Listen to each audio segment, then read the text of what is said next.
Môre, dis Saterdag 31 Mei en ek wil net saam met jou stil raak vir 'n oomblik. Pinkster is op pad. Maar weet jy waar dit begin het? Nie met vuur nie, nie met wonderwerke nie, maar met stilte. In Handelinge 1 sê Jesus, moet nie Jerusalem verlaat nie, maar wag op die belofte van die Vader.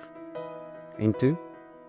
Hulle het teruggegaan, nie uit vrees nie, maar uit vertroue. En vir 10 dae het die disippels net gehoorsaam gewag. Ek wonder hoe daai stilte gevoel het, om te weet Jesus is weg. Maar die belofte het nog nie gekom nie. Om tussen hemelvaart en Pinkster te leef, tussen die opdrag en die krag. In Jesaja 40 vers 31 staan daar geskrywe, die wat op die Here wag, kry nuwe krag. Nie ou moed nie, nie selfvertroue nie, nuwe krag, reguit van God af. En dis waar die Hebreëse woord kavah inkom. Dis nie wag soos by die busstop toe. Kavah beteken om saamgebind te wees in hoop. Dis wag wat jou anker bind aan sy belofte. Dis nie leeg nie, dis vol geloof. Ek dink ons is soms so haastig om goeie werke te doen, soos items afmerk op 'n geestelike to-do-lysie, dat ons die Here self vergeet in die proses. God roep ons nie net om te werk nie. Hy roep ons om stil te wees, om sy stem te hoor voor ons beweeg.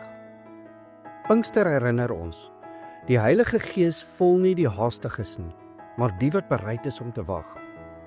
Sy teenwoordigheid kom in ruimtes van oorgawe. So ek vra jou, wat het jy begin loslaat, omdat dit nog nie gekom het nie? Waar probeer jy dinge self doen? Want God se tyd voel stadig.